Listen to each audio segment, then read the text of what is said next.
विनोबा जी की प्रेरणा से, गांधी जी के विचारों को ध्यान में रखते हुए इस केंद्र की स्थापना की गई थी और इसको साधना केंद्र कहा जाता था। एक तो ये है कि सर्व सेवा संघ के परिसर की जो 12.89 एकड़ ज़मीन है, इस पर केंद्र सरकार, खासतौर पर मोदी सरकार की नज़र थी कि ये सरकार तो मतवाला सरकार है, ये जो चाहती है वो करती है, तो न्यायपालिका सरकार के दबाव में नज़र आती है। नमस्कार, आप देख रहे हैं विमर्श न्यूज। मैं हूं आकाश आपके साथ। इस वक्त हम अरविंद अंजुम जी के साथ बैठे हैं, जो कि सर्व सेवा संघ बनारस के प्रकाशक हैं और साथ में वो इसका कार्य समिति के भी सदस्य हैं और इसकी कार्य पाठ देखते हैं।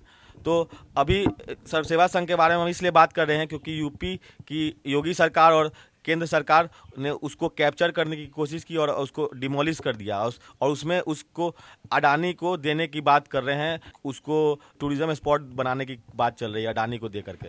तो यह विनोबा भावे द्वारा बनाया गया संस्थान है और जेपी की गांधी विद्या संस्थान भी इसके अंदर है। गांधी जी की प्रेरणा से यह संस्थान खड़ा किया गया है। तो इस पर बात करेंगे कि अभी इसकी क्या स्थिति है और अभी क्या रुख जा रहा है इसमें। सर, आपका स्वागत है विमर्श न्यूज के प्रांगण में। धन्यवाद। तो इस केस में अभी क्या रुख है? एक तो ये है कि सर्व सेवा संघ के परिसर की जो 12.89 एकड़ ज़मीन है, इस पर केंद्र सरकार, खासतौर पर मोदी सरकार की नज़र थी, क्योंकि उस क्षेत्र में काशी के इर्द गिर्द, काशी स्टेशन के इर्द गिर्द एक नमो घाट बना है और जिसे पहले खिड़किया घाट के रूप में जाना जाता था। तो अभी वहाँ पर जो रिनोवेशन हुआ है उसके बाद वहाँ उसका नामकरण, आजकल तो नाम बदलने का प्रचलन है, तो उसका नमो घाट नाम दिया गया है।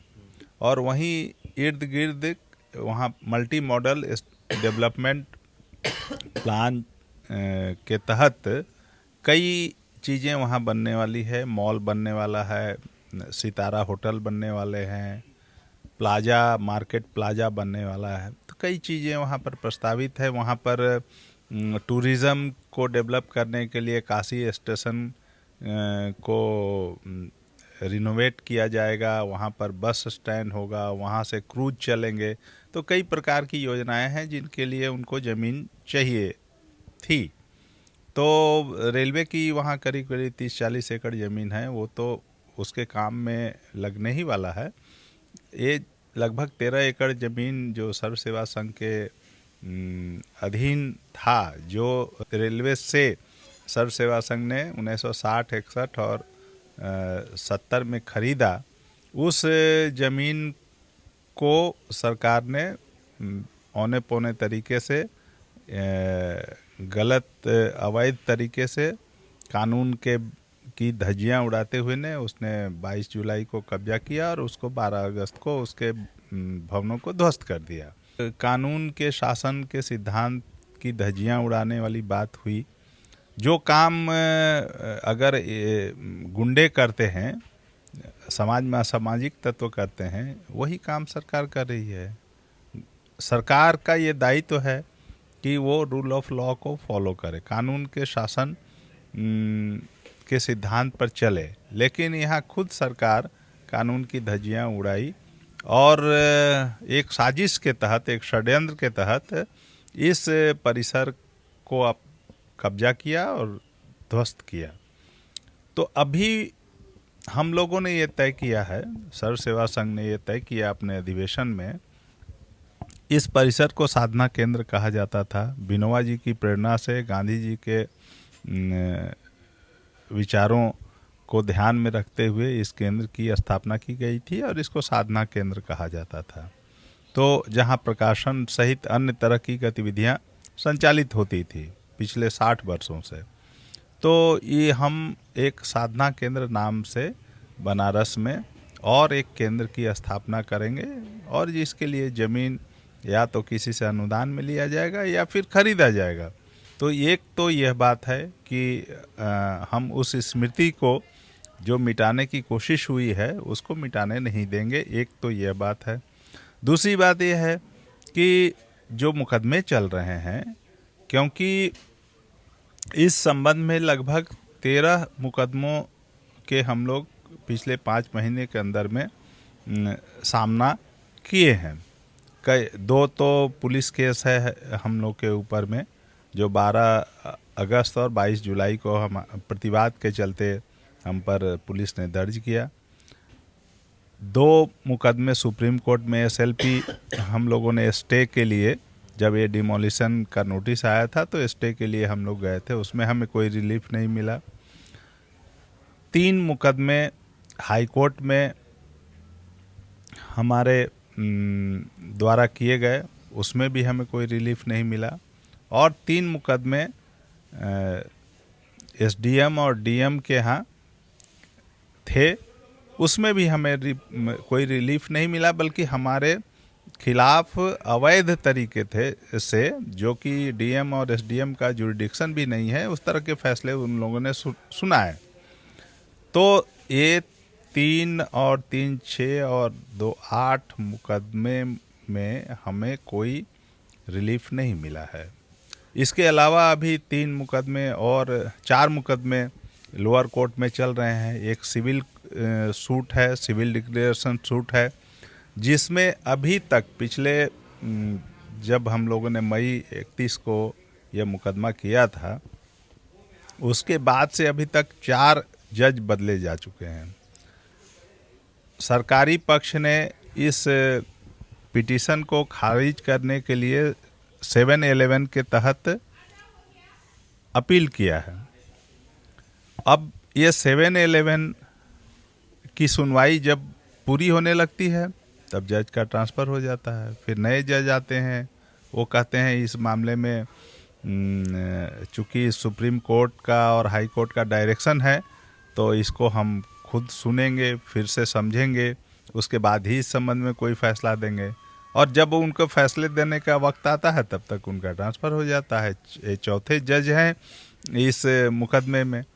तो ये सब जो मामला है, इसको सिर्फ संयोग माना जाए या कुछ और माना जाए, ये बात समझने की है कि इसको क्या माना जाए। इसलिए हम लोग यह मान के चल रहे हैं कि इस मामले में सरकार के लगता है ऐसा कि न्यायपालिका सरकार के दबाव में है या आंतरिक तौर पर उसके निर्देशों पर चल रही है। क्योंकि अगर हम सुप्रीम कोर्ट के फैसले को भी, ऑर्डर को भी देखेंगे, हाई कोर्ट के भी, सरकार न्यायपालिका के दबाव में है कि न्यायपालिका सरकार के दबाव में? नहीं, न्याय सरकार क्यों न्यायपालिका के दबाव में रहेगी? अभी ये सरकार तो मतवाला सरकार है, ये जो चाहती है वो करती है, तो न्यायपालिका सरकार के दबाव में नज़र आती है। क्योंकि जब न्याय करने में न्यायपालिका विचलित होने लगे तो ये समझना चाहिए कि उस पर न्यायपालिका के बाहर से कुछ न कुछ दबाव है। जब हम हाई कोर्ट में गए थे स्टे के लिए, तो वहाँ पर यही लोग पूछते थे कि भाई यहाँ तो ये कहावत प्रचलित हो गया है कि आपको लोया बनना है कि गोगोई बनना है। अब ये प्रश्न अगर किसी जज के सामने होगा तो शायद ही कोई लोया बनना चाहेगा। क्यों बनना चाहेगा? उसके भी तो, हाँ, रंजन गोगोई बनना चाहेगा। इसमें मान सम्मान जाता है तो जाए, जिंदगी बचती है, जान बचती है, और कुछ सुविधाओं का भी भोगने का मौका आता है। तो फिर गोगोई बनना आज लोगों के लिए ज़्यादा सुविधाजनक है। लोया बनना एक खतरनाक खेल हो सकता है लोया बनने की दिशा में। इसलिए यह जो पूरा प्रकरण है एक षड्यंत्र है। लेकिन हम कानूनी मसले पर मुस्तैद हैं। आज न कल तो न्याय को आप विलंबित कर सकते हैं, उसको मैनिपुलेट कर सकते हैं, दबाव डाल सकते हैं, लेकिन अंततः हम ये मान के चलते हैं कि जीत या जो न्याय है वो हमारे पक्ष में होगा। क्योंकि हम सही बिंदु पर हैं। हमारी खरीदी हुई ज़मीन है, डीड है इसका, हमारा खतौनी में नाम था वर्षों तक, दशकों तक, आप उसको मिटा नहीं सकते हैं। इतिहास को मिटाना इतना आसान नहीं है। न्याय से वंचित करने की कोशिश तात्कालिक हो सकती है, लेकिन अंतिम तौर पर जो सही है, जो सत्य है, जो न्याय है, उसी को स्थापित होना है और उसी प्रयास में हम लोग लगे हुए हैं। धन्यवाद सर। तो अरविंद अंजुम जी, जिन्होंने पटना यूनिवर्सिटी से पढ़ाई की, में किया इतिहास में और सक्रिय भूमिका दिखाई है, विस्थापितों के लिए काम किया झारखंड में बहुत बड़े स्तर पर, और बोध गया मूवमेंट में जेल गए, बहुत बड़े समाज सेवक कहलाते हैं। जब सर्व सेवा संघ में जब से वो काम कर रहे हैं, तो इस सरकार, जब से ये सरकार आई, वो तानाशाह की तरह इस पहले ज़मीन को कब्जे में करने की कोशिश की, बाद में इसको ध्वस्त कर दिया और अपने कब्जे में ले लिया। और उनका साफ कहना है कि अभी हम हाई कोर्ट में भी केस लड़ रहे हैं और साथ में सुप्रीम कोर्ट में स्टे लगा हुआ है।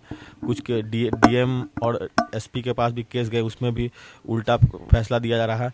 और साथ में उनका यह भी कहना है कि सरकार के नियमावली से, सरकार नियम के अनुसार, जो कोर्ट का नियम है उस तरफ अनुसार यह केस नहीं चल रहा है। सरकार अपने हिसाब से नियम चलाते हुए हमें हराने की कोशिश कर रही है। सर्व सेवा संघ को फिर से शुरू करेंगे और अगर अनुदान से नहीं होता है तो पैसे के मार्फत से खरीदेंगे। आपको एक वीडियो कैसा लगा और अरविंद अंजुम की इस पर विचार कैसे लगे, इस कमेंट सेक्शन में ज़रूर बताइएगा। तब तक के लिए विमर्श न्यूज़ से मैं आकाश आपसे विदा लेता हूँ। अगर आप हमारे चैनल को यूट्यूब पे देख रहे हैं तो सब्सक्राइब करें, बेल आइकन दबाएं। फेसबुक पे देख रहे हैं तो लाइक करें, फॉलो करें। तब तक के लिए धन्यवाद।